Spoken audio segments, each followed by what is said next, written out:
Inglaterra, 1824. Dicen que una reputación destruida es como la porcelana rota. Puede pegarse, pero las grietas siempre se ven. Cecily Farwell había pasado 3 años comprobándolo desde Bath, donde el silencio era conveniente y la distancia de Londres resultaba, si no cómoda, al menos tolerable. La carta de Philippa llegó un martes de febrero, doblada con tanta energía que casi parecía vibrar sobre la bandeja del desayuno.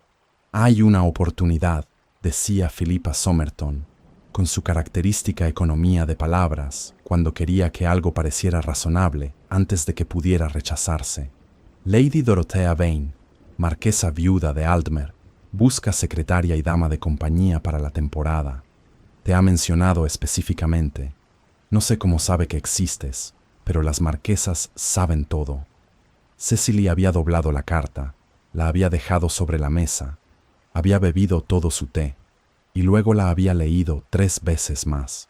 Lady Dorothea Vane era una institución en los círculos sociales de Londres, de esas mujeres cuya influencia no dependía del marido que habían tenido, ni del nieto que tenían, sino de décadas de observación acumulada y de una lengua que podía alabar y destruir en la misma oración. Que la marquesa viuda supiera de la existencia de Cecily no resultaba sorprendente. Que la considerara adecuada para el puesto, sí lo era. Porque Cecily Farwell traía consigo un escándalo de 3 años de antigüedad que no había envejecido bien. Había ocurrido en la finca de los Wrentham durante una reunión de fin de temporada que debería haber sido irrelevante. Un broche de rubíes perteneciente a Lady Wrentham desapareció una tarde, y el mayordomo de la casa, con una certeza que Cecily nunca logró entender del todo, la señaló ante los demás invitados. No con violencia ni con gritos, con esa frialdad deliberada que resulta más devastadora que cualquier acusación directa. Un nombre pronunciado frente a testigos, una mirada cargada de insinuación y el silencio subsiguiente que lo confirma todo, sin necesidad de pruebas. El compromiso que Cecily tenía entonces duró exactamente 2 días más. Su prometido era un hombre razonable, le explicó después Philippa, como si eso explicara algo. Los hombres razonables no podían permitirse esposas con sombras sobre su nombre. Había partido a Bath con una maleta, la renta del fideicomiso que su abuelo materno había constituido décadas atrás, protegido legalmente de las deudas que su padre dejó al morir el año anterior, y la convicción de que Lord Frederick Calder, vizconde, había orquestado la acusación. El rechazo que Cecily le había dado 2 temporadas antes de los hechos no era el tipo de cosa que Calder olvidaba. Era el tipo de hombre al que no se rechazaba sin consecuencias, y las consecuencias habían llegado puntualmente. Pero una convicción sin pruebas era únicamente una historia que uno se contaba a sí mismo por las noches. «Necesito regresar a Londres», le dijo Cecily a Philippa cuando ésta llegó en persona a Bath, lo cual indicaba que la carta había sido solo el primer movimiento de una estrategia más elaborada. «El puesto es la razón perfecta», respondió Philippa, que a sus 24 años manejaba la lógica práctica con una eficiencia que resultaba, según el momento, admirable o exasperante.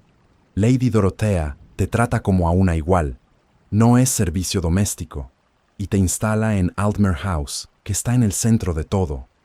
Cecily escribió a Lady Dorothea esa misma tarde. La respuesta llegó en 3 días, en papel con el sello de la marquesa viuda, redactada con la precisión de alguien que no desperdicia palabras. «El asunto de los Wrentham me es conocido», escribía Lady Dorothea, y Cecily contuvo el aliento antes de seguir leyendo. También lo es su origen probable, aunque en su momento no contara con prueba suficiente ni con motivo práctico para intervenir. Le ofrezco el puesto porque lo ocurrido no me parece razón para negarle una oportunidad, sino exactamente la razón para ofrecérsela.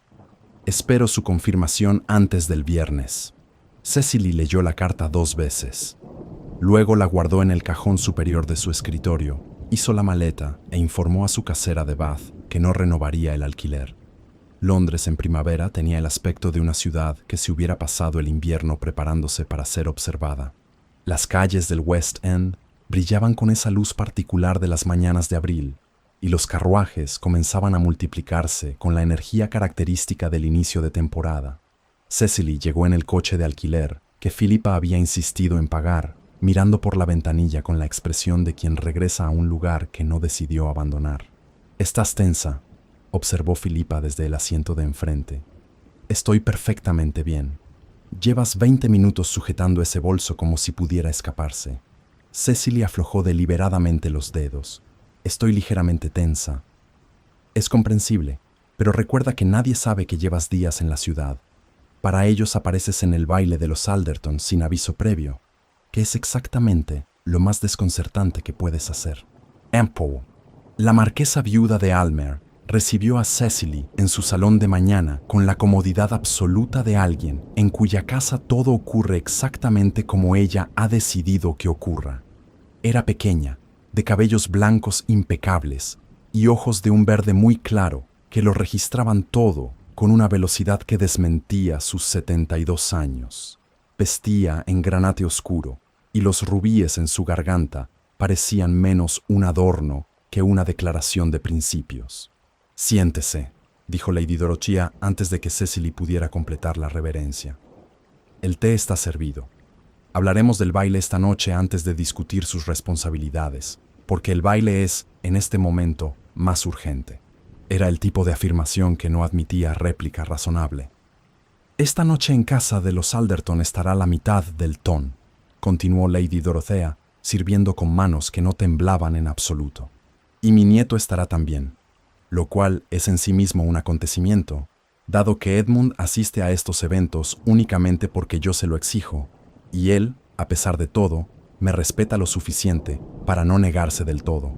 Cecily había oído hablar del duque de Almer desde su llegada a la ciudad. Era difícil no hacerlo.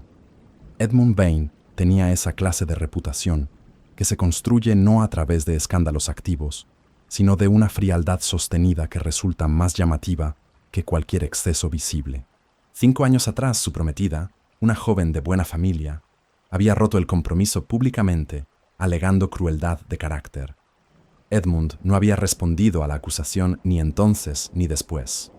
El ton, que prefiere una historia interesante a la incomodidad de las incertidumbres, había optado mayoritariamente por creer a la prometida.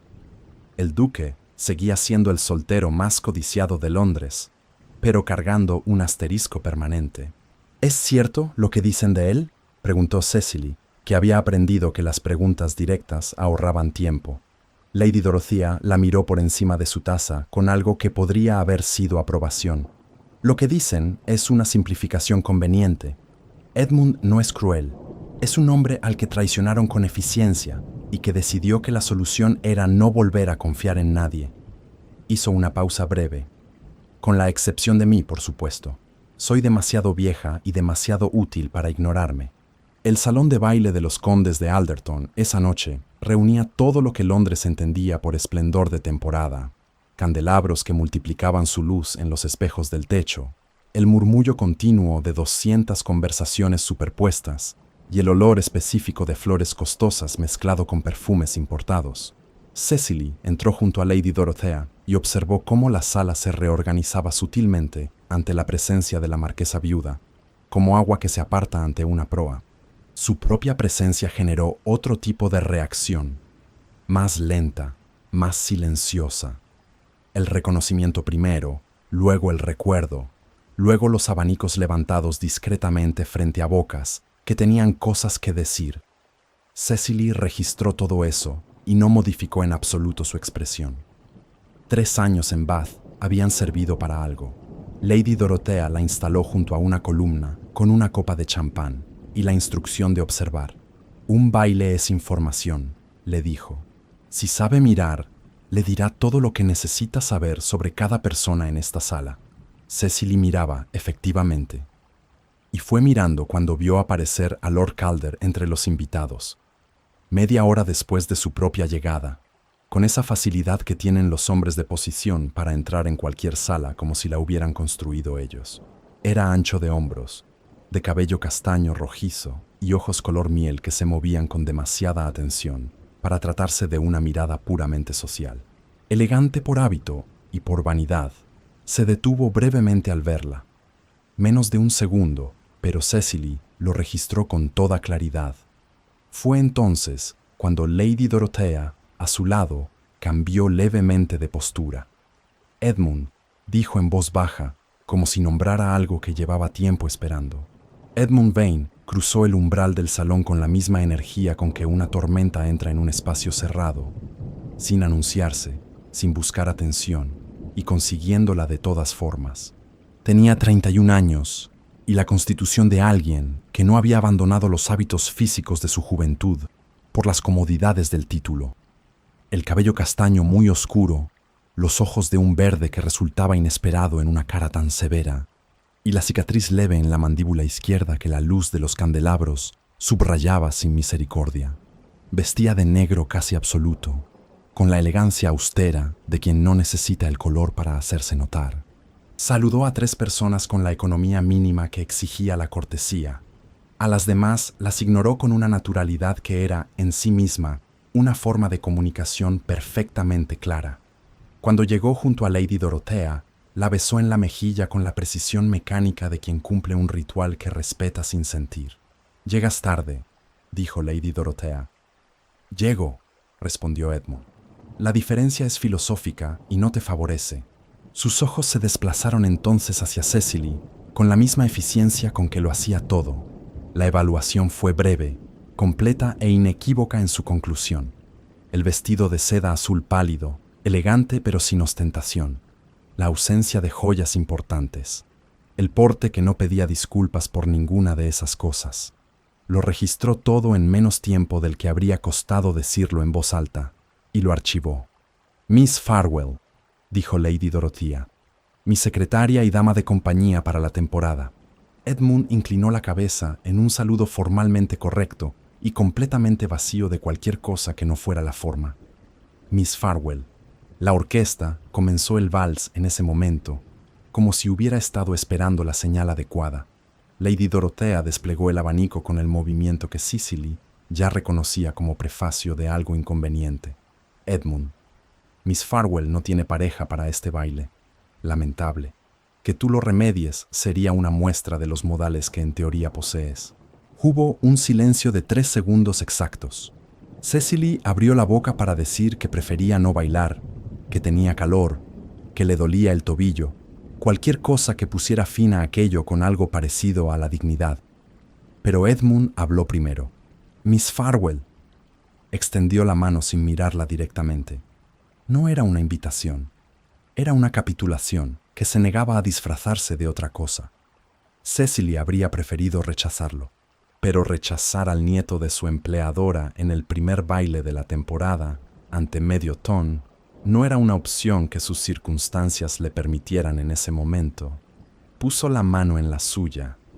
La temperatura de su palma, incluso a través de los guantes, era inesperadamente real. La pista se abrió ante ellos. Cecily sentía las miradas acumularse a su espalda como presión física. Edmund colocó la mano en su cintura con una precisión que no dejaba margen a la interpretación. La condujo al inicio del vals con la eficiencia de alguien que preferiría estar en otro lugar, y comenzaron a moverse. La música los envolvió. El resto del salón giró suavemente a su alrededor. «Este baile no significa nada», dijo Edmund en voz baja. «No como información, como advertencia». Cecily lo miró. Sus ojos, a esta distancia, eran de un verde más oscuro de lo que había parecido desde lejos. «¿Se lo dice a su corazón o a mí?» Algo cruzó la cara de Edmund, que no llegó a ser ninguna emoción reconocible, y entonces la atrajo hacia él, más cerca de lo que la etiqueta permitía, y el vals continuó. Desde el otro extremo del salón, Lord Frederick Calder los observaba. Su expresión era la de un hombre que acaba de ver confirmarse algo que llevaba tiempo calculando. No sonreía. Pensaba. Almer House ocupaba su esquina de Mayfair con la seguridad silenciosa de las cosas que llevan suficiente tiempo existiendo como para no necesitar demostrar nada. La fachada era sobria, los jardines interiores precisos, y el personal tenía esa eficiencia discreta que se cultiva durante generaciones de servicio a una misma familia. Cecily llegó la mañana siguiente al baile de los Alderton con su baúl, su bolso de viaje y la razonable certeza de que había cometido un error cuya magnitud total todavía no podía calcular. La habitación que le asignaron estaba en el ala de Lady Dorothea, en el segundo piso, con ventanas que daban al jardín interior. Era amplia, bien iluminada, con muebles de caoba y cortinas de color crema que debían costar más que el alquiler anual de su cuarto en Bath. Cecily dejó el bolso sobre la cama, observó el espacio durante un momento y se dijo que lo sensato era establecer desde el primer día una rutina que le permitiera trabajar con eficiencia y evitar, en la medida de lo posible, los cruces innecesarios con el duque. Lo sensato tardó aproximadamente 12 horas en desmoronarse. A las 8 de la mañana siguiente, Edmund ya estaba en el comedor del desayuno cuando Cecily bajó. No parecía haber madrugado de forma especial. Estaba vestido con la misma severidad oscura del día anterior, con un periódico abierto frente a él y una taza de café a medio consumir. Levantó los ojos cuando ella entró, los bajó de nuevo al periódico y no dijo nada.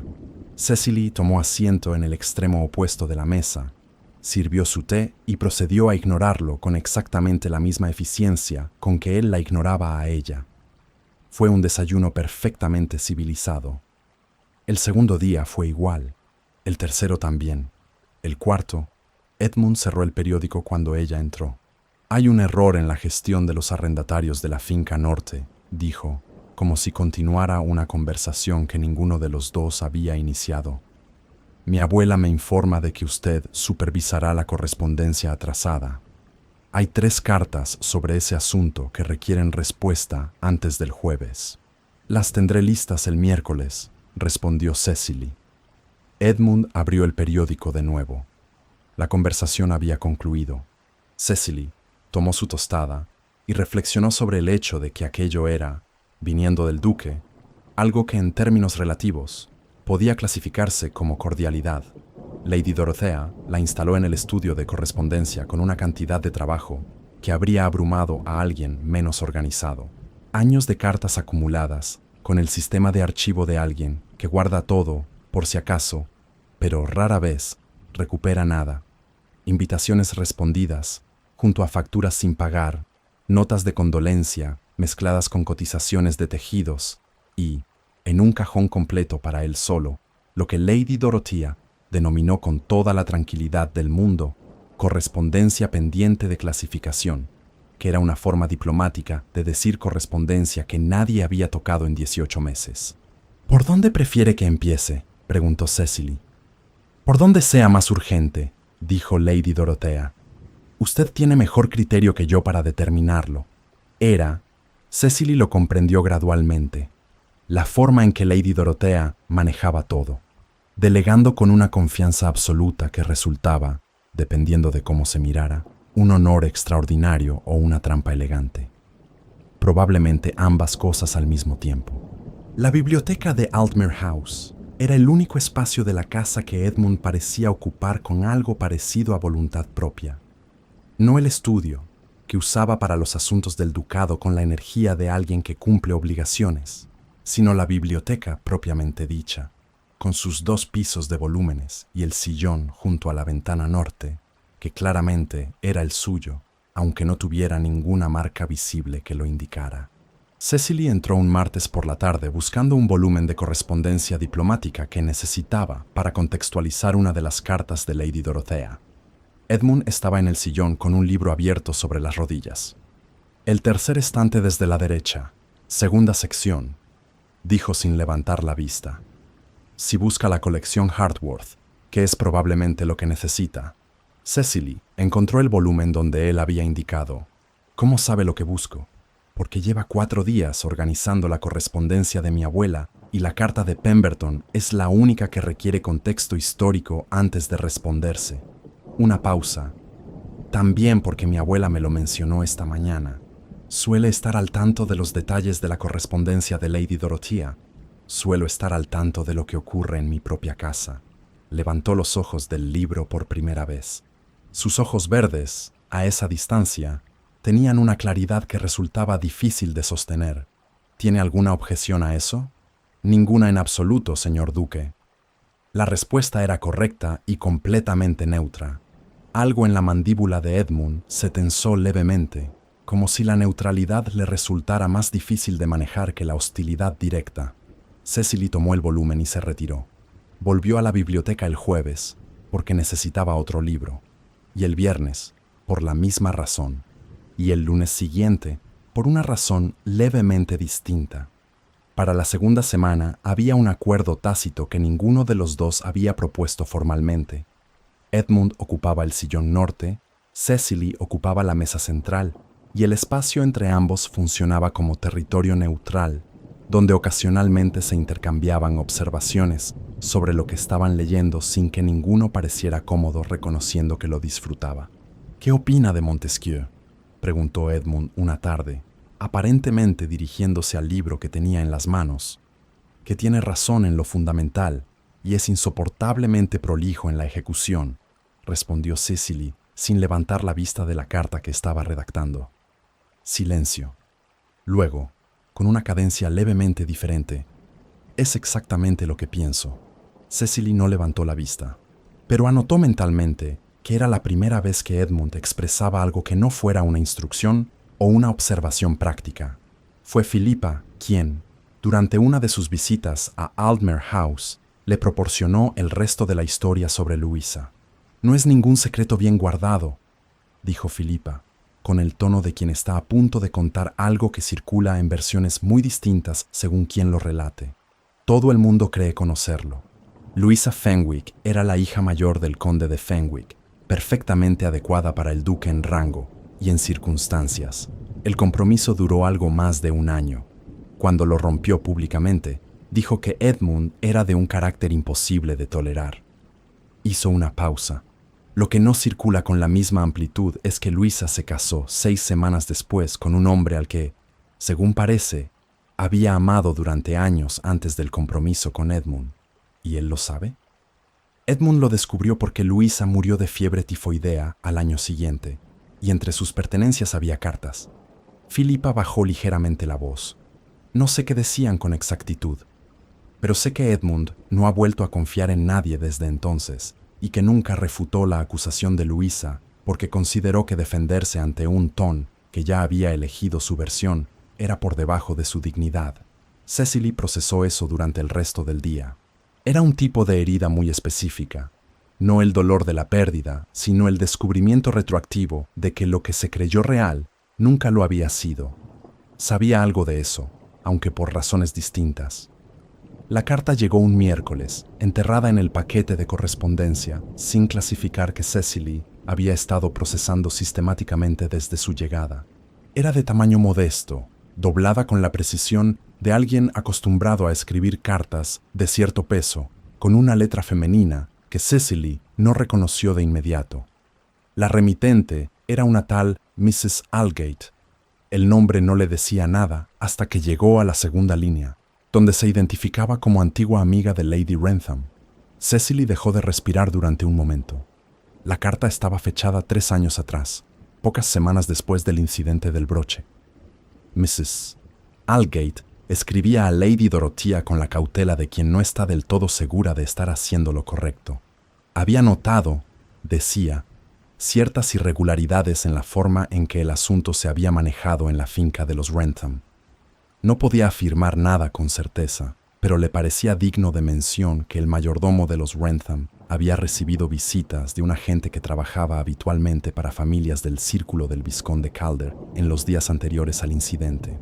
La carta mencionaba el sello familiar de ese agente, que Mrs. Aldgate había reconocido en la correspondencia de su propio administrador, con quien el agente había tenido contacto por asuntos completamente distintos. «No lo menciono como acusación», escribía Mrs. Aldgate, «sino porque me pareció que una mujer de su experiencia sabría qué peso darle a esta información». Lady Dorothea había guardado la carta sin actuar sobre ella. Era comprensible. Lo que tenía entonces era una sospecha sobre el origen social del escándalo, no una prueba ni una vía útil para mover el asunto sin exponerse a desmentidos cómodos. Sin conocer a Cecily entonces, y sin una razón concreta para investigar el asunto de los Wrentham, la carta de Mrs. Aldgate era una pieza suelta sin dónde encajar. La había archivado y olvidado entre el resto de la correspondencia pendiente. Cecily la releyó 3 veces. No era prueba, era la confirmación de una dirección que ya sospechaba, pero no constituía por sí sola nada que pudiera presentarse ante nadie con autoridad. La conexión entre el agente y Calder era indirecta. El testimonio de Mrs. Aldgate era de segunda mano, y el mayordomo de los Wrentham era el único que podía corroborar o negar la cadena de instrucciones. Guardó la carta en la carpeta de su escritorio personal, no en el archivo de Lady Dorothea.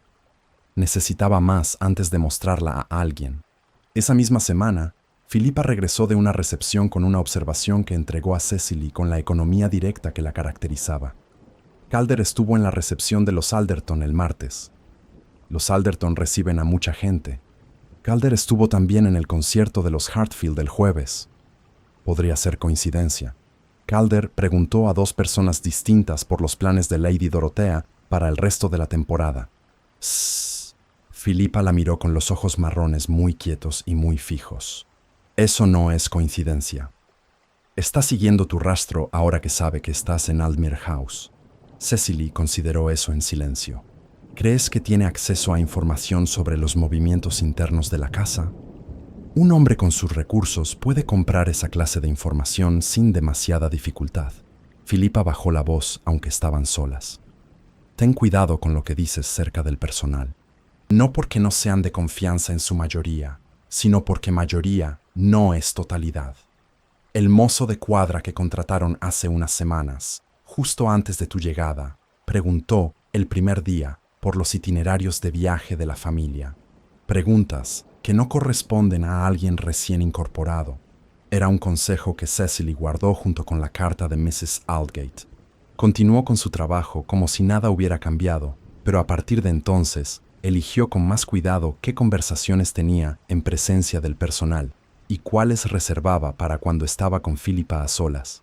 El jardín interior de Aldmere House era un rectángulo de grava y arbustos recortados que no pretendía ser salvaje ni pintoresco, sino simplemente ordenado.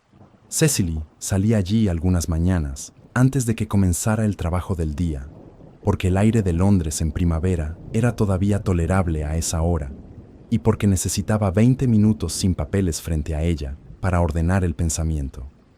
La primera vez que Edmund apareció también en el jardín, Cecily asumió que era casualidad.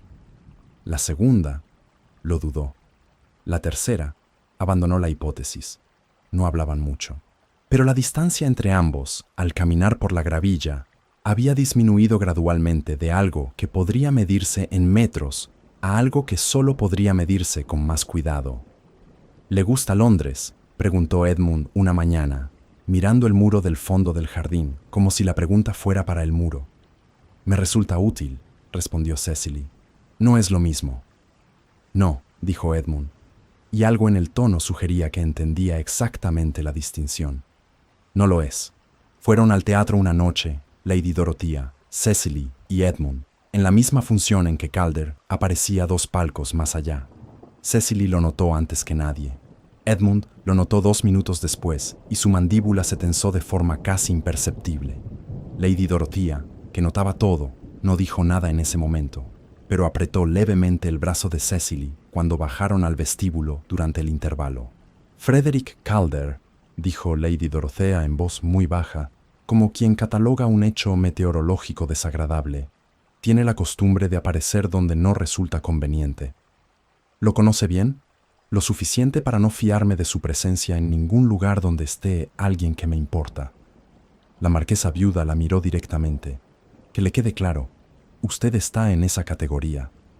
Cecily no respondió, porque no encontró palabras que estuvieran a la altura de eso.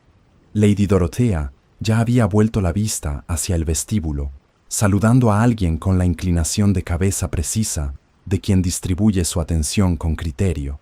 Desde el otro extremo del vestíbulo, Calder levantó su copa en dirección a Cecily con la amabilidad superficial que era. Ella lo sabía perfectamente, la forma más elegante de recordarle que la estaba observando. Cecily sostuvo su mirada exactamente el tiempo necesario para que quedara claro que no tenía intención de apartar la suya primero. Luego se giró hacia Lady Dorothea y continuó la conversación como si Calder no existiera. No era valentía, era práctica. Había aprendido en 3 años que apartar la vista primero era una forma de conceder algo que no estaba dispuesta a conceder. La propuesta de Lady Dorothea de pasar una semana en Altmere Park llegó en forma de declaración, no de sugerencia. Así era como Lady Dorothea manejaba las cosas que consideraba necesarias. Las presentaba como hechos establecidos antes de que alguien tuviera la oportunidad de objetarlas. Los archivos administrativos de la finca llevan demasiado tiempo sin revisión sistemática, anunció durante el desayuno de un lunes, sin levantar la vista de su tostada. Cecily los supervisará. Yo aprovecharé para ver el estado de los jardines. Edmund vendrá porque es su finca y debería conocer sus propios asuntos. Edmund, frente a ella con el café, no respondió de inmediato. Tengo compromisos en la ciudad. Los tenías, los reorganicé. ¿Cuándo? El viernes. Hablé con tu secretario. Lady Dorothea levantó los ojos con la expresión de quien considera cerrado un tema que en realidad nunca estuvo abierto. Partimos el miércoles. Cecily bebió su té sin intervenir. Había aprendido que las conversaciones entre Edmund y su abuela seguían una dinámica tan consolidada que su participación habría sido, en el mejor de los casos, superflua. Altmere Park estaba en Kent, a 4 horas de Londres en carruaje. Era una finca de esa clase de antigüedad que no necesita ostentación, porque el tiempo mismo se encarga de la declaración. La casa principal era de piedra gris, con ventanas altas y jardines diseñados en otro siglo, con una formalidad que la naturaleza había ido suavizando gradualmente. Llegaron a media tarde, con la luz de mayo entrando oblicua entre los árboles, y Cecily entendió por primera vez que Edmund en Londres era una versión reducida de Edmund en el campo. No de forma dramática, era algo más sutil. La tensión que cargaba en la ciudad, ese estado de alerta permanente ante la posibilidad de ser observado o interpelado, cedía aquí a algo que no llegaba a ser relajación, pero que al menos no era su contrario. Mostró a Cecily el archivo administrativo la primera mañana con eficiencia directa. 3 estantes de registros por año, carpetas de arrendatarios, cuadernos de contabilidad y un cajón de correspondencia con proveedores locales que necesitaba actualizarse. Lo que requiera decisión sobre gastos mayores, consúltelo conmigo, dijo Edmund. El resto, a su criterio. Entendido. Edmund se detuvo en el umbral, como si hubiera algo más que evaluar si valía la pena decir. El jardín del ala este es el mejor lugar para caminar antes de las 8, dijo finalmente. Después llegan los jardineros y resulta menos tranquilo. ¿Lo menciona por alguna razón particular? Por información general. Una pausa. La finca es grande. Conviene conocerla. Se fue antes de que ella pudiera responder. Cecily miró el umbral vacío durante un momento y abrió la primera carpeta. Caminó en el jardín del ala este la mañana siguiente, antes de las 8. Edmund estaba allí. Ninguno de los dos mencionó que el otro había aparecido. Los días en la finca tenían un ritmo distinto al de Londres, más lentos, más definidos por los espacios entre una actividad y la siguiente. Cecily trabajaba en el archivo durante las mañanas, acompañaba a Lady Dorothea en sus recorridos por los jardines durante las tardes, y las noches eran largas con el único sonido de los campos de Kent afuera de las ventanas. Edmund administraba los asuntos de la finca con la concentración que aplicaba a todo, pero había horas en que simplemente aparecía en los mismos espacios que Cecily, sin propósito aparente más allá de estar allí. Al 4.º día, llegó noticia de que Sir George Pelham, propietario de la finca vecina, celebraba una cena ese viernes e invitaba a Edmund y a Lady Dorothea con la informalidad que se permite entre vecinos de campo, contrato de larga data. Edmund aceptó con la brevedad habitual. Lady Dorothea aceptó con más entusiasmo, que era su forma de indicar que consideraba la velada útil para sus propios propósitos. No dijo cuáles, porque entre los invitados de Sir George ese viernes se encontraba Lord Frederick Calder. Cecily lo vio entrar al salón de los Pelham y comprendió de inmediato la mecánica. Calder no estaba allí por afecto a Sir George ni por casualidad. Estaba porque sabía que Edmund y Lady Dorothea estarían, y lo sabía porque alguien se lo había informado con la anticipación suficiente para organizarlo. El mozo de cuadra, los itinerarios de viaje. Philippa había tenido razón desde el principio. Calder saludó a Edmund con la cordialidad controlada de los hombres que se conocen sin estimarse, y a Cecily con una inclinación de cabeza que contenía, para quien supiera leerla, la misma advertencia silenciosa que la copa levantada en el Teatro de Londres. Cecily respondió con la neutralidad de siempre y buscó la primera oportunidad para colocarse en el extremo opuesto del salón. Fue una velada larga. Edmund estuvo tenso de forma levemente distinta a la habitual. No el cierre habitual ante la sociedad en general, sino algo más específico, más dirigido hacia un punto concreto. Durante la cena, Calder hizo 2 observaciones sobre la gestión de tierras en el sur que eran, técnicamente, comentarios generales, y que funcionaban también, para quien los siguiera con atención, como insinuaciones veladas sobre ciertas decisiones recientes del ducado de Altmer. Edmund los recibió sin responder directamente. Lady Dorothea los recibió con el silencio de quien guarda lo que piensa para un momento más conveniente.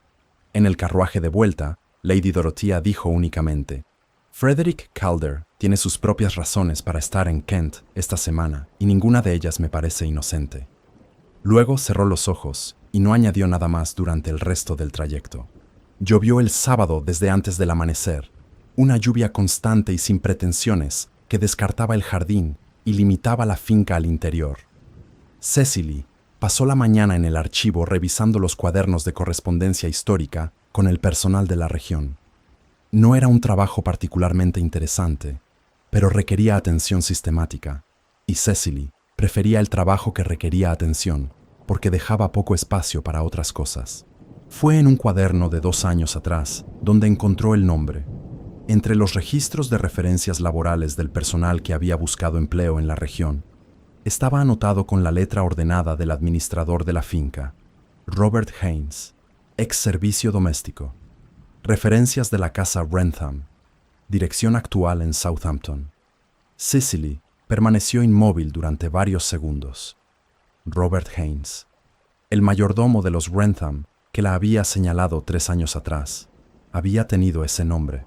No lo recordaba con total certeza porque había escuchado el nombre apenas 2 veces durante el incidente y después había hecho todo lo posible por no revivirlo en detalle, pero era suficientemente específico para que la coincidencia resultara improbable.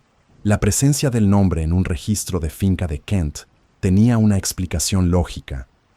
Los empleados de las casas de la región circulaban con frecuencia entre propiedades distintas, y era habitual que los administradores intercambiaran referencias.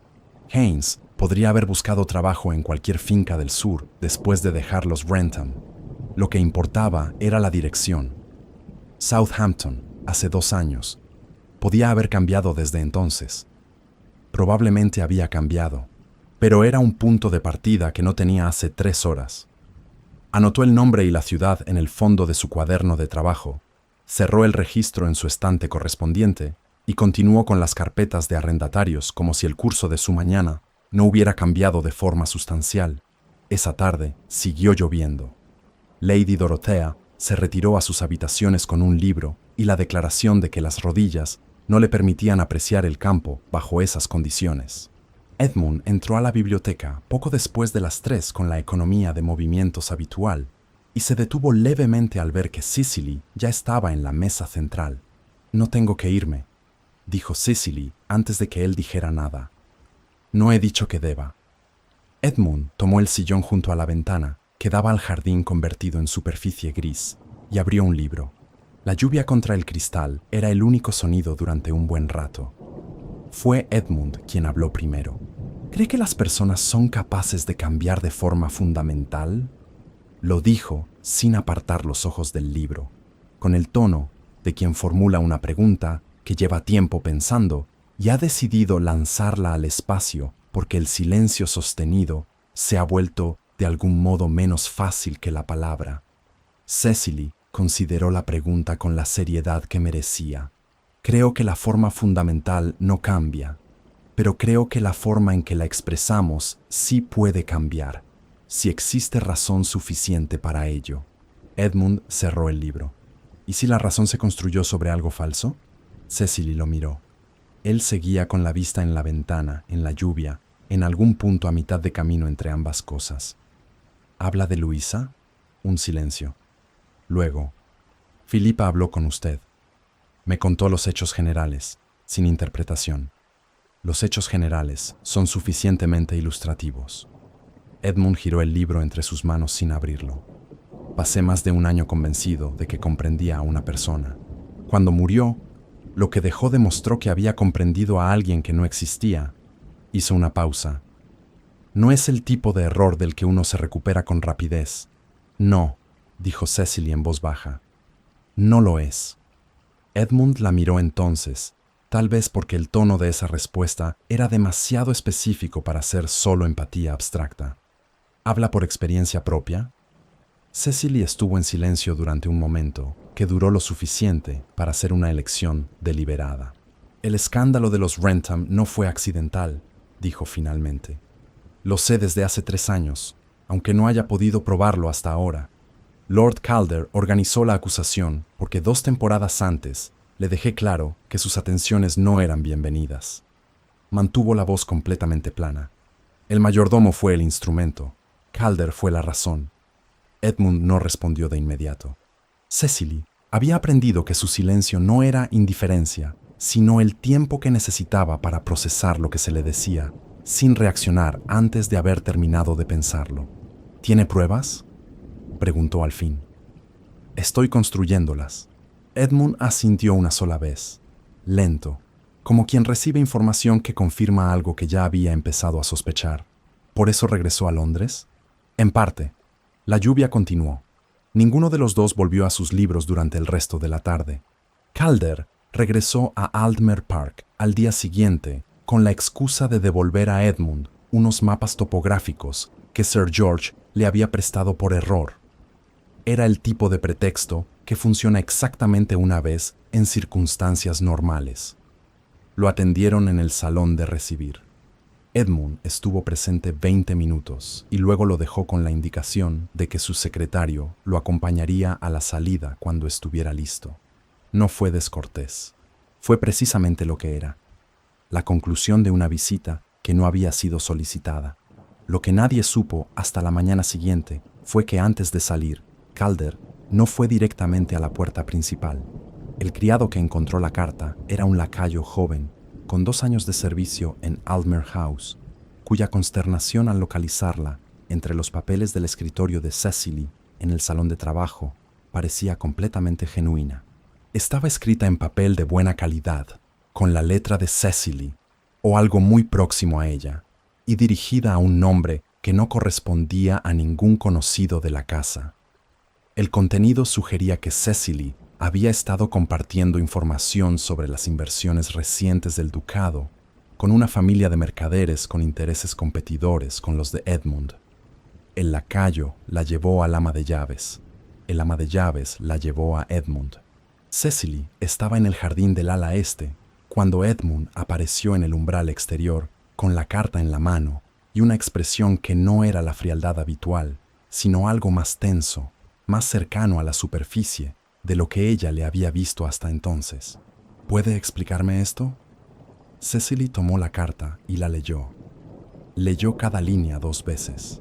Reconoció la caligrafía como una imitación de la suya. Buena, suficiente para engañar a alguien que no la conociera bien, pero no perfecta para quien hubiera leído su correspondencia durante semanas. No la escribí. La letra es suya. La letra se le parece. Levantó los ojos hacia él. No es lo mismo. Edmund sostuvo su mirada durante un momento, que se extendió más de lo que resultaba cómodo. En su cara había algo que Cecily reconoció, con una claridad que le resultó dolorosa. El mecanismo que había visto operar cuando hablaba de Luisa, la misma puerta que cerraba antes de que la información pudiera completarse. Y debajo de eso, más nítido precisamente por lo bien que ella ya había aprendido a leerlo, estaba el temor específico de un hombre para quien la traición íntima No era una abstracción, sino una herida con memoria propia.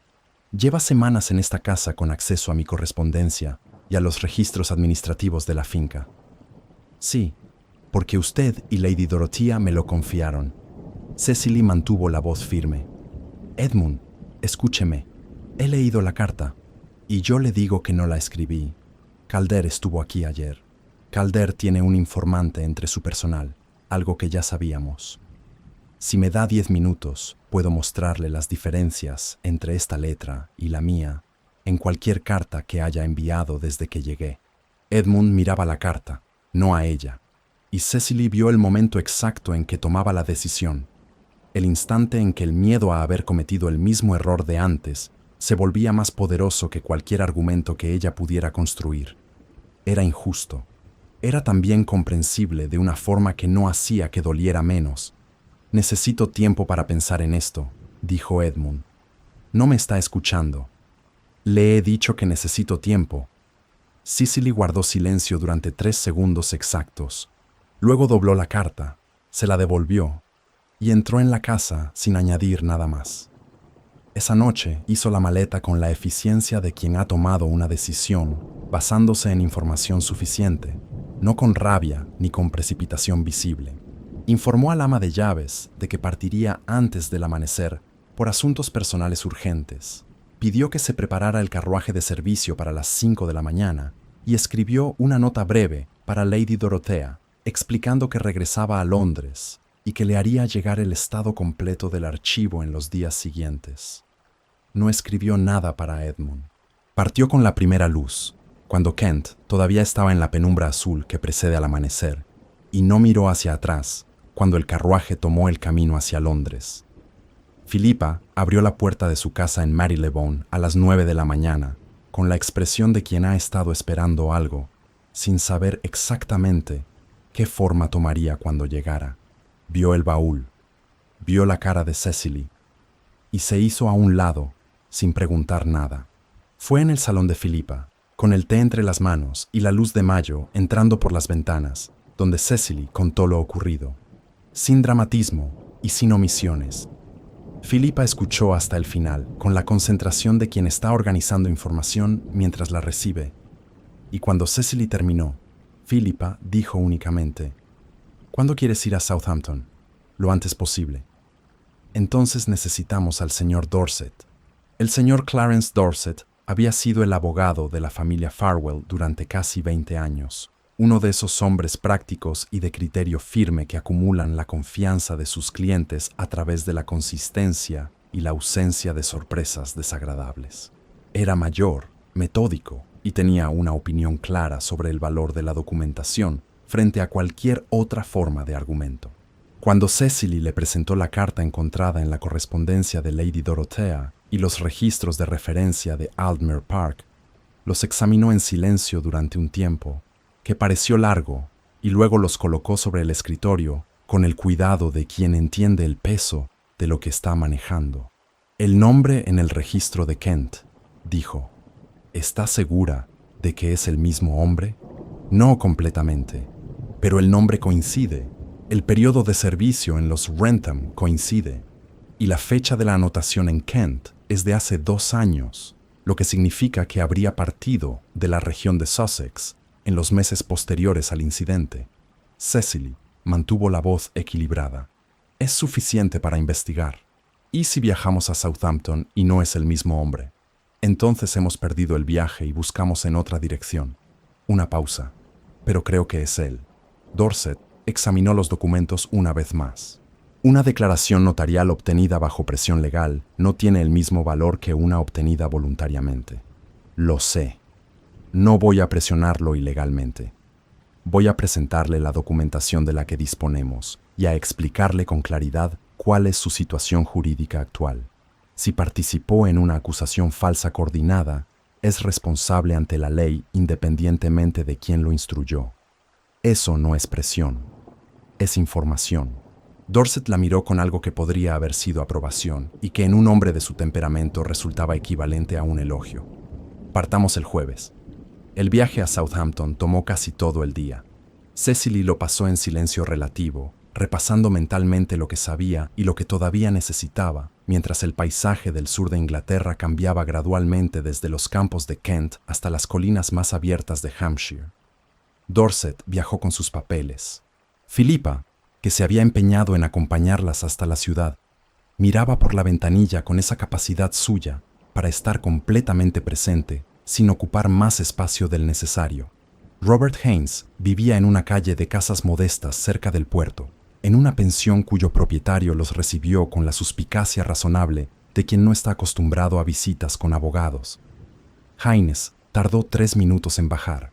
Era un hombre de unos 50 años, de aspecto más gastado de lo que correspondía a su edad, con las manos de alguien que había pasado los últimos años haciendo trabajo físico en lugar de doméstico.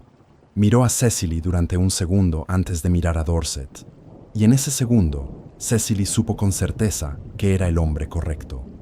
La conversación tuvo lugar en el salón de la pensión, con la puerta cerrada y el propietario explícitamente excluido. Dorset presentó los documentos de forma ordenada: la carta de Mrs. Aldgate con la referencia al agente, el registro de referencias de Aldmere Park con el nombre y la fecha, y una descripción precisa de la situación legal en la que se encontraba Haynes si había participado conscientemente en una acusación coordinada sin base factual. Haynes escuchó sin interrumpir. Luego miró los documentos durante un tiempo considerable sin tocarlos. «No soy un hombre rico», dijo finalmente. «No le estamos ofreciendo dinero», respondió Cecily. «Le estamos ofreciendo la oportunidad de regularizar su situación legal antes de que alguien con menos paciencia que nosotros llegue a la misma conclusión por otro camino. ¿Y si digo que no sé de qué me hablan? Entonces nos iremos y buscaremos a la gente directamente». Dorset recogió los papeles con calma. «Tenemos suficiente para encontrarlo, y un agente en una posición incómoda tiene incentivos distintos a los suyos para hablar». Haynes miró a Cecily. «Usted era la dama del broche. Era la dama a quien usted acusó sin fundamento». Otro silencio. Largo, con el ruido del puerto entrando amortiguado por las paredes delgadas de la pensión. Luego Haynes extendió la mano hacia los documentos. «Déjeme leer eso». La declaración se firmó al día siguiente ante notario, en una oficina de Southampton que olía a papel viejo y cera. Haynes confirmó por escrito haber recibido instrucciones de un agente identificado por nombre, y confirmó que ese agente había mencionado actuar bajo indicación del Lord Frederick Calder, vizconde. Confirmó también haber recibido un pago en 2 plazos, el primero antes del incidente y el segundo una semana después. Todo consignado con fecha, cantidades aproximadas y circunstancias. Dorset lo revisó línea por línea antes de que el notario pusiera el sello. En el carruaje de regreso a Londres, Philippa puso la mano sobre la de Cecily durante un momento sin decir nada. Cecily la dejó allí.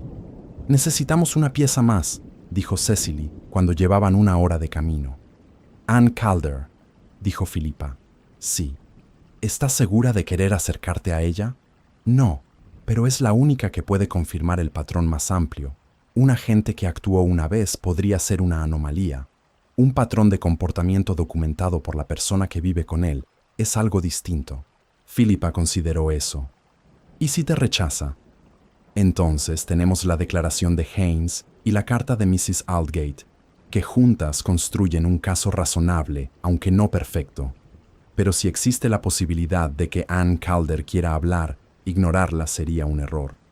Lady Ann Calder vivía durante la temporada en la casa familiar de Calder en Berkeley Square, un edificio cuya fachada pulida no revelaba nada de lo que ocurría adentro, que era exactamente como Calder prefería las cosas. Cecily le escribió una nota breve, sin elaboración. Le pedía un encuentro privado de media hora en un lugar neutral de su elección y le indicaba, con precisión deliberada, de qué quería hablar. No de forma amenazante, simplemente con claridad, porque la claridad era el único lenguaje que en esa situación tenía sentido usar. La respuesta llegó al día siguiente. Lady Anne sugería el salón de té de una librería de Piccadilly que frecuentaba los miércoles por la mañana. Era un lugar con suficiente actividad para que nadie prestara atención a 2 mujeres conversando, y suficientemente respetable para que la presencia de ambas resultara sin comentarios. Anne Calder llegó exactamente a la hora acordada. Era una mujer de 33 años, cuya belleza era del tipo que la tensión sostenida había ido haciendo más afilado con el tiempo en lugar de disminuirlo. Cabellos negros recogidos con precisión, ojos grises que evaluaban el entorno con la eficiencia de quien tiene años de práctica en leer situaciones rápidamente. Tomó asiento frente a Cecily con la compostura de alguien que ha decidido de antemano hasta dónde está dispuesta a llegar en esa conversación. «Ha venido a hablarme de Frederick», dijo Anne antes de que Cecily abriera la boca. «Sí, continúe entonces». Cecily presentó el expediente sin rodeos. La carta de Mrs. Aldgate, los registros de Kent, la declaración notarial de Haynes. Anne los examinó con una atención que no era la de alguien sorprendido, sino la de alguien que reconoce en los documentos externos la confirmación de lo que ya conocía por dentro. «Esto es Wrentham», dijo Anne, tocando la declaración de Haynes. «Pero no es la única vez. Lo sospechaba. Hay al menos 2 ocasiones anteriores en las que personas que contrariaron a Frederick de alguna forma encontraron después dificultades de origen inexplicable». Anne dobló los documentos con cuidado y los colocó sobre la mesa. «He consultado con un abogado, en privado, hace 6 meses. Estaba buscando el instrumento adecuado y el momento correcto». «¿Y ahora?» Anne la miró con los ojos grises muy quietos. «Ahora tiene usted la declaración de Haynes, que es el tipo de documentación externa que mi testimonio solo no podía reemplazar. Con eso como base, lo que yo puedo añadir tiene un peso que de otra forma no habría tenido. Su testimonio la expone, menos de lo que me expone seguir callada durante otros 5 años». Anne recogió su bolso con un movimiento definitivo. «Mi abogado se comunicará con el suyo esta semana. Le haré llegar una declaración escrita de los patrones de comportamiento que he observado, con fechas y circunstancias en los casos en que pueda documentarlos». Se levantó para irse. Luego se detuvo. «Miss Farwell». Cecily levantó los ojos. «Tenga cuidado de ahora en adelante. Cuando Frederick comprende que algo está cambiando en su contra, su primer instinto no es esperar». Cecily asintió. Anne se fue entre las mesas del salón de té con el porte de alguien que ha tomado una decisión que llevaba tiempo pendiente y que el cuerpo ya ha asimilado antes de que la mente terminara de formularla. En Altmer House, entre tanto, Edmund revisaba la carta por 3ª vez desde que Cecily se había ido. No lo había hecho de forma inmediata. Las primeras horas después de su partida las había pasado con la certeza incómoda de quien ha actuado de forma razonable ante la información disponible y no logra del todo convencerse de ello. Fue Lady Dorothea quien intervino esa tarde con la franqueza seca que reservaba para las ocasiones en que consideraba que el tacto era un lujo que no se podía permitir.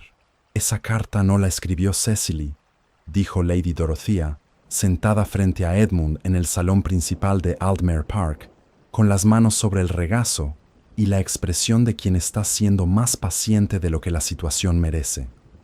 «La letra es muy similar. Edmund, llevas semanas leyendo su correspondencia. ¿De verdad no ves la diferencia?» Lady Dorothea señaló 2 puntos concretos en la carta. «Ella forma las mayúsculas con un ángulo específico. Aquí están ligeramente diferentes. Y la fecha que aparece en la carta corresponde al martes por la tarde, cuando Cecily estuvo conmigo hasta las 6, revisando los registros del jardín. Yo estaba allí». Edmund miró la fecha. Luego miró las mayúsculas. «Además», continuó Lady Dorothea, «el mozo de cuadra que contrataste en marzo lleva semanas haciendo preguntas que no corresponden a alguien de su posición. Sobre itinerarios, sobre quién viaja y cuándo». Hizo una pausa. «Frederick Calder estuvo en esta finca el día anterior a que esa carta apareciera. No son hechos independientes». Edmund dejó la carta sobre la mesa y miró la ventana. Afuera, Kent era verde y completamente indiferente al hecho de que acababa de cometer exactamente el error que había jurado no volver a cometer: cerrar antes de escuchar, decidir antes de verificar, construir una conclusión sobre el miedo en lugar de sobre los hechos. «¿Dónde está ahora?», preguntó. «En Londres, supongo». No me lo dijo con exactitud. Lady Dorothea lo miró con una expresión que era simultáneamente severa y compasiva, lo cual era uno de sus talentos más específicos. Puedes localizarla a través de Philippa. Edmund lo intentó. Le escribió a Philippa Somerton al día siguiente, una nota breve que preguntaba por Cecily con más contención de la que sentía. Philippa respondió con igual brevedad. Cecily estaba atendiendo asuntos fuera de la ciudad y se pondría en contacto cuando regresara. Edmund reconoció en esa respuesta no una negativa, sino un plazo. Lo interpretó correctamente. Identificó al mozo de cuadra esa misma semana. Una conversación directa con el hombre, frente al registro de contratación y las anotaciones del administrador sobre sus preguntas, produjo una confesión lo suficientemente rápida como para confirmar que el dinero de Calder no compraba lealtades sólidas. El mozo fue despedido ese día. El administrador recibió instrucciones claras sobre los procedimientos de contratación futura.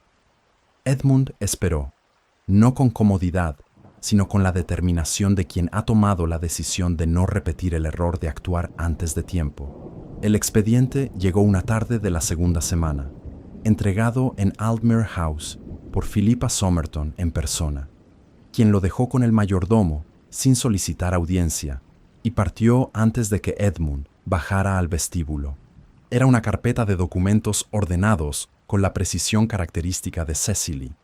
La carta de Mrs. Aldgate, con una nota de contexto al margen, los registros de Kent, con la referencia a Haynes subrayada, la declaración notarial de Southampton firmada y sellada, y la declaración escrita de Ann Calder, redactada con la misma eficiencia fría de alguien que ha pesado cada palabra antes de escribirla. No había ninguna nota adjunta. Edmund leyó el expediente completo en el estudio, sin interrupciones, desde la primera página hasta la última. Luego lo cerró y lo dejó sobre el escritorio, y se quedó en silencio durante un tiempo que no midió. La carta falsificada estaba todavía en el cajón lateral. La sacó y la colocó junto a dos cartas auténticas de Cecily que tenía en los archivos de correspondencia de la finca. Examinó las mayúsculas con la atención que debería haberles prestado desde el principio. La diferencia era visible para quien mirara sin el filtro del miedo. Llamó a su abogado esa misma tarde. El abogado de Edmund se llamaba Cornelius Fogg. Era socio principal de un bufete de Lincoln's Inn con 40 años de experiencia en asuntos del ducado y tenía la virtud específica de no mostrar sorpresa ante nada de lo que sus clientes le presentaban. Examinó el expediente con la misma meticulosidad con que Edmund lo había leído la noche anterior, y cuando terminó, colocó los documentos sobre el escritorio, con el gesto preciso de quien ha llegado a una conclusión clara. La declaración de Haynes es sólida, dijo, firmada ante notario, con nombre del agente intermediario y fechas consistentes con los hechos documentados. El testimonio de Lady Ann Calder establece un patrón de comportamiento que, en conjunto con la declaración de Haynes, constituye algo considerablemente más serio que un incidente aislado. Hizo una pausa breve. La carta falsificada, contrastada con las muestras de escritura auténtica de Miss Farwell, confirma la falsificación de forma demostrable. ¿Es suficiente para una acción legal formal? Es suficiente para que Lord Calder lo sepa perfectamente y prefiera no averiguar si un jurado coincide. Fogg recogió los papeles con eficiencia. La pregunta es ¿qué resultado busca usted, señor Duque? Un proceso público tiene sus propias complicaciones para todas las partes involucradas. Una resolución privada es más limpia si el objetivo es el cese del daño y no el castigo visible. Edmund lo consideró. Quiero que no pueda volver a hacer esto. Eso lo conseguimos con un acuerdo privado adecuadamente redactado, respaldado por la amenaza creíble del proceso público como alternativa. Fogg asintió. Organizaré la reunión para la semana próxima. Necesitaremos a un magistrado de paz como testigo. Tengo uno de confianza que ha colaborado en asuntos similares. Durante los 4 días siguientes, el expediente pasó por las manos exactas que debía pasar. Los peritos compararon la carta falsificada con muestras auténticas de la escritura de Cecily. Fogg hizo verificar las fechas de los desplazamientos conocidos de Calder y del agente mencionado por Haynes, y el magistrado recibió copia previa de la documentación esencial para que nadie pudiera alegar sorpresa procesal en el último momento. Cuando la citación privada salió de Lincoln's Inn, lo hizo con el peso suficiente para que Calder entendiera que no se trataba de una maniobra intimidatoria, sino de una conclusión preparada. La reunión tuvo lugar un jueves por la mañana en el despacho de Fogg, con las cortinas entornadas y el reloj de pared marcando los minutos con una puntualidad que parecía, dadas las circunstancias, levemente sarcástica. Calder llegó solo, lo que era en sí mismo una señal.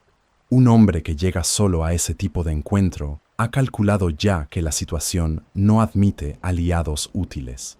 Se sentó frente a Edmund, con la postura de quien mantiene la compostura por hábito, aunque el hábito esté trabajando contra un esfuerzo considerable. Sus ojos miel recorrieron los documentos sobre la mesa con una rapidez que confirmó que entendía exactamente lo que estaba viendo. Esto es circunstancial en su mayor parte, dijo. Haynes firmó una declaración notarial, respondió Fogg con la serenidad de quien ha escuchado ese argumento antes. Lady Anne Calder proporcionó un testimonio escrito con fechas y circunstancias documentadas. La carta falsificada ha sido sometida a comparación con muestras auténticas de escritura de Miss Farwell por 2 peritos distintos. Colocó los dictámenes sobre la mesa. Esto no es circunstancial, Lord Calder. Es un expediente. Calder no respondió de inmediato. Miró a Edmund, que había permanecido en silencio desde que la reunión comenzó, con la deliberación de quien ha decidido que en ese momento el abogado habla mejor que él. ¿Qué quiere?, preguntó Calder finalmente. Un documento firmado, reconociendo la falsificación de la carta presentada en Altmer Park, dijo Fogg, y su retirada permanente de los círculos sociales de Londres. No un viaje temporal al continente, una retirada. Sus propiedades en el norte de Inglaterra ofrecen alternativas perfectamente respetables. Y si me niego, entonces este expediente se presenta ante el tribunal competente la semana próxima, con el testimonio de Lady Anne Calder incluido. Fogg recogió los papeles sin apresurarse. Un proceso público en estas circunstancias tiene consecuencias que ambos podemos calcular. Yo lo he hecho. Le sugiero que usted haga lo mismo. El magistrado de paz, sentado en el extremo de la mesa con la expresión neutral de quien ha visto versiones similares de esta misma escena en distintos despachos a lo largo de los años, observó sin intervenir. Calder firmó el documento 40 minutos después, no con resignación dramática ni con ninguna frase final memorable, con la firma rápida y apretada de alguien que está calculando los siguientes pasos, incluso mientras cierra el que tiene delante. Cuando salió del despacho, la única diferencia visible era que el paso era levemente menos deliberado que cuando había entrado. Fogg guardó el documento firmado, la copia para el magistrado y la copia para el archivo del ducado, con la misma eficiencia con que había manejado todo el proceso. ¿Algo más que requiera atención inmediata? El abogado de Lady Anne Calder está gestionando una separación de bienes, dijo Edmund. Asegúrese de que no encuentre obstáculos de ninguna parte que pueda atribuirse a esta oficina. Entendido. Edmund salió del despacho de Lincoln's Inn a mediodía con la sensación específica de quien ha cerrado algo que debería haberse cerrado antes, y que el tiempo transcurrido entre el momento en que debería haberlo cerrado y el momento en que efectivamente lo hizo ha tenido un costo que no puede calcularse únicamente en semanas.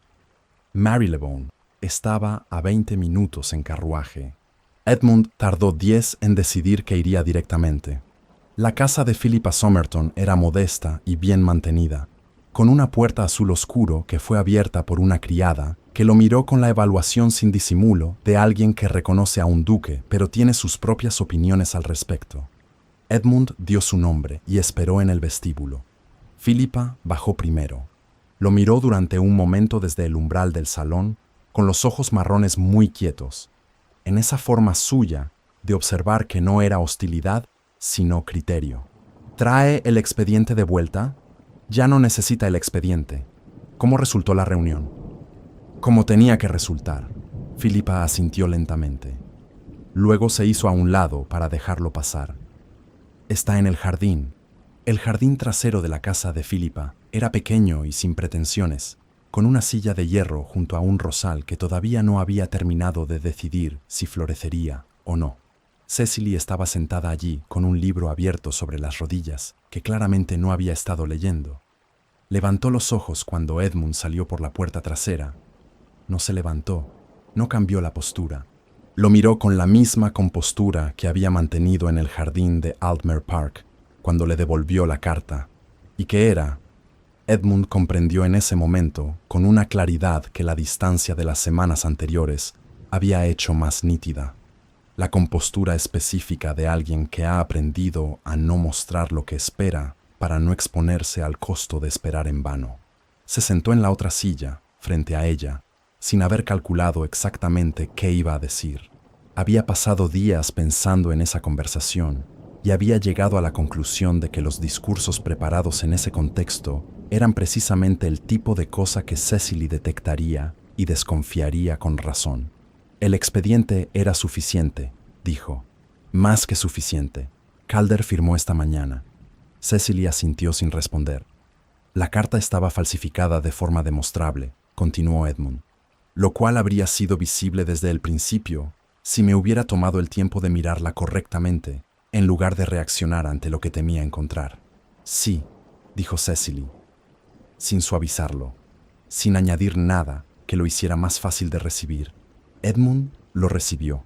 Cometí el mismo error que juré no cometer. Lo hice con la misma velocidad y por exactamente la misma razón, porque era más sencillo cerrar que arriesgarme a descubrir que había confiado mal otra vez. Hizo una pausa. No tengo una justificación para eso. Tengo una explicación, que no es lo mismo. Cecily lo miraba con los ojos azul grisáceo muy atentos. ¿Cuál es la explicación? Que cuando alguien me importa lo suficiente como para que la posibilidad de traición resulte insoportable, mi primer instinto es eliminar la posibilidad antes de que pueda confirmarse. Edmund sostuvo su mirada. Es un instinto defectuoso. Soy consciente de ello. Cecily bajó los ojos al libro cerrado sobre sus rodillas. Cuando volvió a levantarlos, había algo en su expresión que era más abierto que todo lo que Edmund le había visto hasta entonces, y también más cuidadoso, con la precaución de quien abre una puerta que sabe perfectamente que puede volver a cerrarse. Cuando me fui esa mañana, dijo Cecily, lo hice en parte porque tenía trabajo que hacer y la declaración de Haynes requería ir a Southampton, pero también lo hice porque me herí. Una pausa breve. No por el error en sí, por el momento en que lo vi tomar la decisión antes de terminar de escucharme. Reconocí ese momento. Sé exactamente lo que cuesta. Mantuvo la voz sin énfasis, como si describiera algo que había examinado hasta entenderlo completamente. Lo que no hice fue darle la oportunidad de corregirlo antes de irme. Podría haberla dado, podría haberla merecido, respondió Edmund. El jardín estaba en silencio. En algún lugar al otro lado del muro, Londres continuaba con su actividad habitual, completamente indiferente al hecho de que en ese jardín pequeño, con el rosal indeciso, dos personas estaban haciendo algo considerablemente más difícil que acusarse mutuamente. ¿Qué ocurrirá con Calder?, preguntó Cecily. Se retira de Londres de forma permanente. Tiene propiedades en el norte. El acuerdo incluye el reconocimiento escrito de la falsificación, con el proceso formal como alternativa en caso de incumplimiento. Edmund observó su reacción. El proceso habría sido más visible, menos limpio para todas las partes. Entiendo la lógica, Cecily consideró. ¿Y Lady Anne? Su abogado está gestionando la separación de bienes sin interferencias. Es lo máximo que puedo garantizar desde fuera. Cecily asintió. Luego dijo algo que Edmund no había anticipado.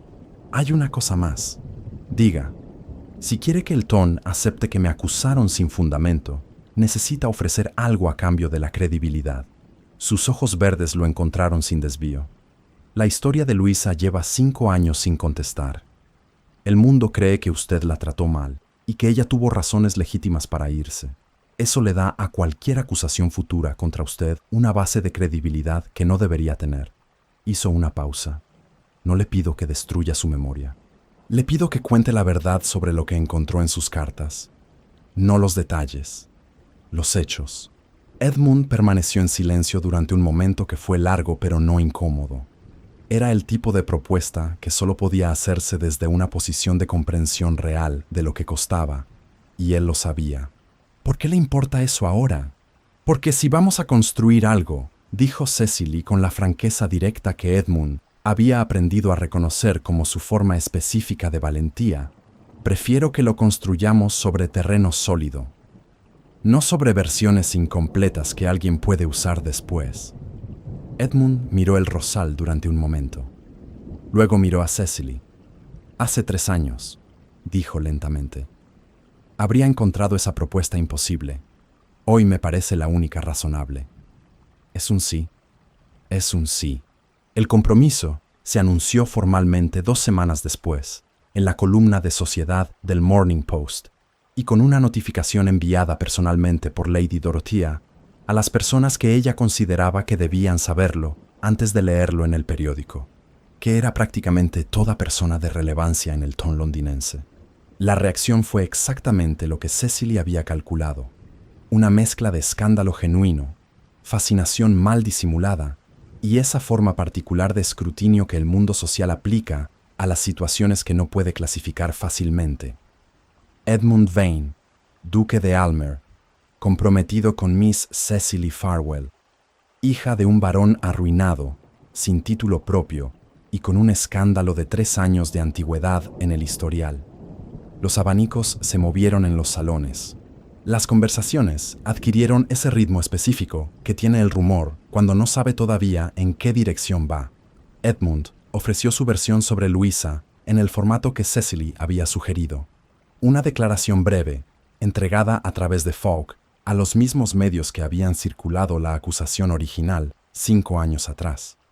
No una diatriba contra la memoria de Luisa. Una corrección factual. Las cartas encontradas entre sus pertenencias habían revelado una situación que explicaba la ruptura de forma completamente distinta a lo que se había hecho circular públicamente.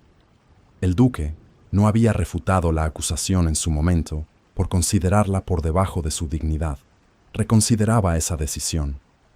El ton tardó aproximadamente 4 días en absorberlo y reconfigurar su versión. Era, observó Philippa con su economía habitual, la velocidad estándar de revisión para una historia que llevaba 5 años circulando. El escándalo de los Wrentham se resolvió de forma más específica. La declaración notarial de Haynes se hizo llegar a los mismos círculos donde la acusación original había circulado, con la documentación suficiente para establecer que la acusación había sido coordinada. No era un proceso judicial, era información. El TON, que procesa la información social con una eficiencia que ninguna institución formal puede igualar, hizo el resto. Hubo incluso una satisfacción sobria y privada en el hecho de que el antiguo prometido de Cecily, tan razonable 3 años antes, pasara a convertirse en una nota irrelevante de una versión de los hechos que ya nadie consideraba digna de conservar. Lady Dorothea presidió todo el proceso con la satisfacción contenida de quien ha calculado correctamente una jugada que tardó en desarrollarse más de lo previsto. En una cena de los Westbury, 3 noches después de circular la declaración de Haynes, Lady Henley, que 3 años atrás había bajado la voz al ver entrar a Cecily en una sala, se dirigió a ella en tono normal, la invitó a sentarse a su lado y mencionó el asunto del broche solo para deplorar la ligereza con que ciertas familias habían administrado entonces sus certezas. Cecily registró el cambio sin aferrarse a él. Bastaba con saber que existía. Cuando Cecily le dijo a Lady Dorothea que la propuesta de hacer pública la historia de Luisa había sido suya, la marquesa viuda la miró durante un momento con los ojos verdes muy quietos. Naturalmente, dijo, ¿de quién iba a ser si no? Y continuó con su correspondencia como si la conversación hubiera concluido, que era exactamente lo que había hecho.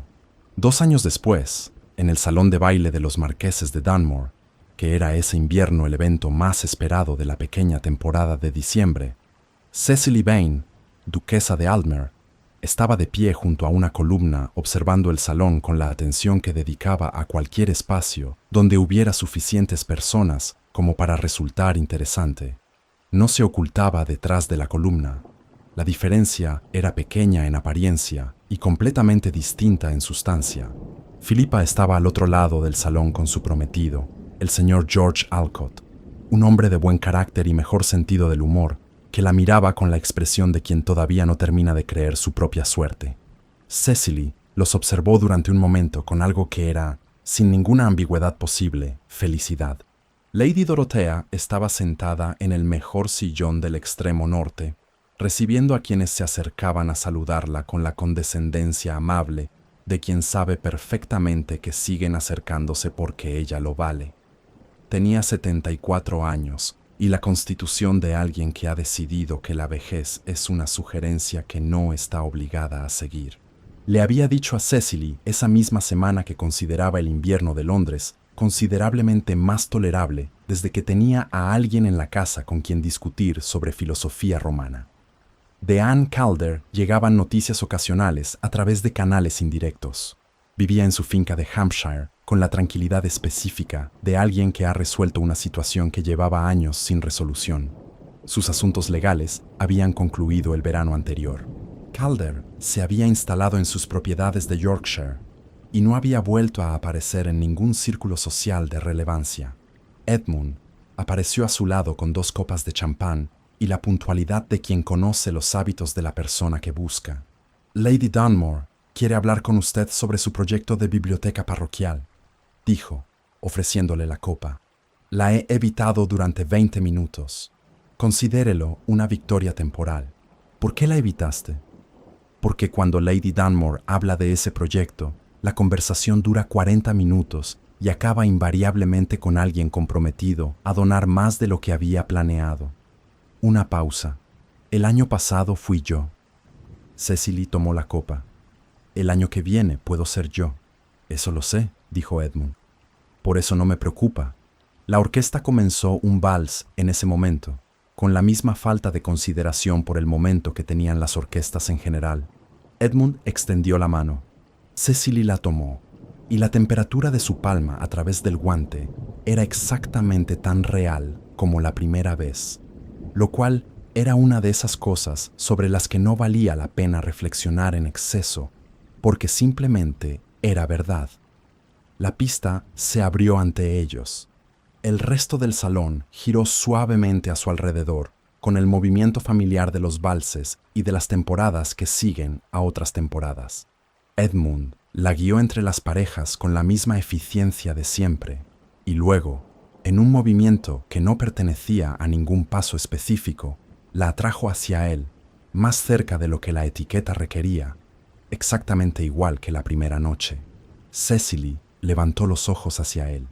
«Este baile no significa nada», dijo Edmund, con una cadencia que era al mismo tiempo la repetición exacta de aquella frase y su completo contrario. Cecily sostuvo su mirada. Fuera del salón, Londres continuaba con la indiferencia habitual de las ciudades grandes. Dentro, la música giraba y los candelabros multiplicaban su luz sobre 200 conversaciones que no eran la suya. «Díselo a tu corazón», respondió Cecily, y el vals continuó.